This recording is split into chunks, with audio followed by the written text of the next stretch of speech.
कसम से इस समय इतनी खतरनाक गर्मी पड़ रही है कि वीडियो बनाने में पूरी की पूरी जान निकल जाती है और इंडियन क्रिकेट से जुड़ी हुई भी ऐसी बड़ी बड़ी अपडेट एकदम से निकल करके आने लग रही हैं कि मामला और भी ज्यादा गर्म हो गया है। और इस वीडियो में इंडियन क्रिकेट और आईपीएल 2025 के ऑक्शन से जुड़ी हुई 3 बड़ी अपडेट हम आपके सामने लेकर के आए हैं, जो कि आपस में पूरी की पूरी इंटरकनेक्टेड हैं। और इससे ना सिर्फ आईपीएल 2025 के मेगा ऑक्शन बल्कि उसके साथ साथ भारतीय क्रिकेट के भविष्य की दिशा दशा सब कुछ तय होने वाली है। तो वीडियो को एंड तक जरूर देखो और अपने ओपिनियन कमेंट बॉक्स में लिखना बिल्कुल भी ना भूलना। और बिना देर किए सबसे पहली सबसे बड़ी प्रोबेबली इस समय के वर्ल्ड क्रिकेट की सबसे बड़ी अपडेट यह है कि गौतम गंभीर भारतीय टीम के हेड कोच बनने से महज एक पायदान दूर हैं और उन्होंने बीसीसीआई द्वारा गठित क्रिकेट एडवाइजरी कमेटी के सामने अपना इंटरव्यू दिया और उस इंटरव्यू में उनको काफी ज्यादा पसंद किया गया है और वो ऑफिशियली अब पहली चॉइस बन गए हैं टीम इंडिया के हेड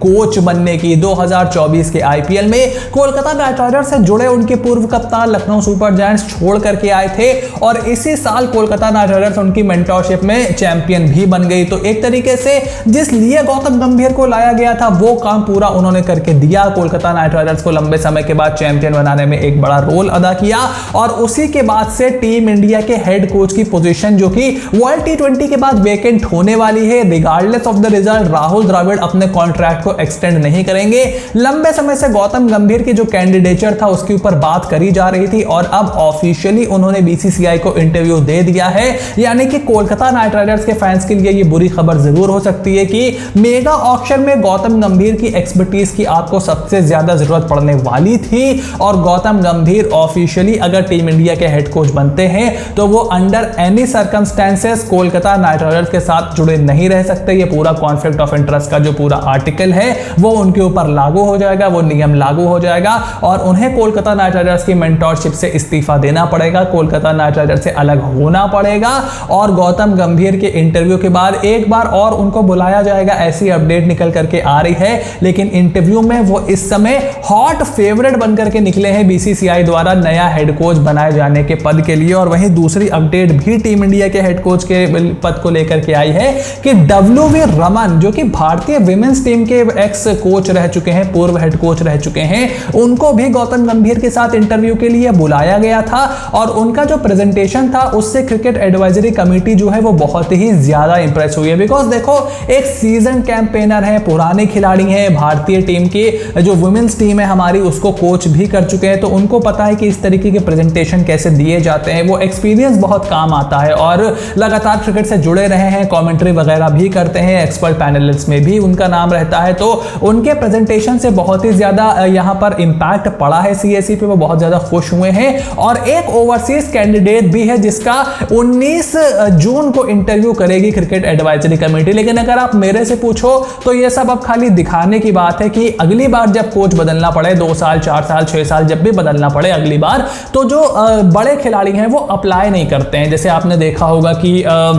वहां पर रिकी पॉन्टिंग की बात आ रही थी, जस्टिन लैंगर की बात आ रही थी, लेकिन उन्होंने अप्लाई किया नहीं। तो किसी भी बड़े एक्स क्रिकेटर ने, किसी भी बड़े फॉरेन क्रिकेटर ने अप्लाई किया नहीं जो गौतम गंभीर को चुनौती दे पाए वहां पर। तो ये एक थोड़ा सा दिखाने के लिए होता है कि नहीं हमने सबका इंटरव्यू लिया, नहीं हमने सबसे बात की। जो भी आपका हेड कोच बनना होता है, जैसे रवि शास्त्री को बनना था या फिर जैसे राहुल द्रविड़ को बनना था, वो पहले से पूरी तरीके से फिक्स होता है और गौतम गंभीर मेरे हिसाब से it is almost a done deal हो सकता है। जिस समय आप ये वीडियो देख रहे हो ऑलरेडी इसका ऑफिशियल अनाउंसमेंट हो गया हो और अगर ऑफिशियल अनाउंसमेंट हो गया है तो उसके ऊपर भी आपको डिटेल वीडियो पूरा प्रोस कॉन सब कुछ आपको इस चैनल पर देखने को मिलने वाला है। But regardless of that Gautam गंभीर कोलकाता नाइट राइडर्स से अलग होने वाले हैं। मुझे तो अब इसमें कोई डाउट नहीं लग रहा है। अभी तक मुझे लग रहा था कि यार देखो हो सकता है ना अलग हो सकता है एक र्यूमर हो सकता है वो अपना माइंड चेंज कर दें कि केकेआर से उनकी क्या बात हुई है, शाहरुख खान से उनकी क्या बात हुई है, ये पूरा का पूरा सिनेरियो कैसे डेवलप होगा। बट एक बार जब उन्होंने इंटरव्यू दे दिया है तो यार देखो इस बात में कोई मुझे शक नहीं दिखाई दे रहा कि बीसीसीआई से उनकी बात पूरी तरीके से हो चुकी है। और कोलकाता नाइट राइडर्स से जुड़ी हुई ही एक बड़ी खबर और आई है कि उनके star young pace bowler Harshit Rana ने एक पॉडकास्ट पर साफ साफ शब्दों में कह दिया जब उनसे पूछा गया कि भाई किसको केकेआर रिटेन करेगी मेगा ऑक्शन में, जो खबर आ रही है कि 4 से 5 रिटेंशन आपको मिलेंगे, तो कौन से वो 4 खिलाड़ी होंगे। तो मैक्सिमम 2 ओवरसीज की लिमिट होती है, जैसे 2022 के मेगा ऑक्शन में थी, तो उन्होंने कहा नारायण और रसल और रिंकू ये तीन तो श्योरली रिटेन होने वाले हैं। मतलब नारायण रसल आपके 2 ओवरसीज हो गए और रिंकू आपके भारतीय खिलाड़ी हो गए, ये तीनों तो रिलीज होने वाले हैं। लेकिन उसके साथ साथ चौथे स्लॉट का उन्होंने खुला छोड़ दिया और उन्होंने कहा कि वेंकटेश अय्यर, नीतीश राणा, श्रेयस अय्यर, वरुण चक्रवर्ती, खास करके नीतीश और श्रेयस के बीच में किसको पिक करेगी कोलकाता नाइट राइडर्स, वो उनकी समझ में बिल्कुल भी नहीं आ रहा। और यहां पर थोड़ा सा उन्होंने बड़प्पन दिखाया, अपनी बात नहीं की, लेकिन मैं तो हर्षित राणा को भी उसमें थ्रो करूंगा। बिकॉज देखो, आप बैट्समैन खरीद सकते हो, आपको मिलता क्या नहीं है, young Indian dynamic pace bowler. और जिस तरीके से, जिस बैटिंग हैवी कंडीशंस में हर्षित राणा ने गेंदबाजी की है, बार बार आकर के शानदार डेथ ओवर में गेंदबाजी करना, विकेटें निकालना, पावर प्ले में गेंदबाजी करना, मिडिल ओवर में गेंदबाजी करना, और हम सबने देखा यार कि 250, 200, 40 रन तो बच्चों का खेल था, और वहां पर इतनी शानदार गेंदबाजी करना, खास करके इंपैक्ट प्लेयर के रोल को ध्यान में रख करके उन स्टैट्स को हमने देखना चाहिए कि हर टीम तकरीबन 8 से 9 नंबर तक बैटिंग करती थी। तो मेरे हिसाब से बैटर आपको मिल जाएंगे, बैटर आप बना लोगे। जैसे हमने देखा कि केकेआर ने वेंकटेश को 2-3 साल में बनाया, इस साल अंगकृष रघुवंशी ने बहुत अच्छी बल्लेबाजी की। बैटर आपको फिर भी मिल सकता है, बट बॉलर आपको नहीं मिलेगा। लोअर ऑर्डर बैटर जैसे रिंकू सिंह और एक proper Indian pace bowler, all format, all conditions bowler, all scenario bowler Harshit Rana आपको बिल्कुल भी नहीं मिलेगा आसानी से। तो मेरे हिसाब से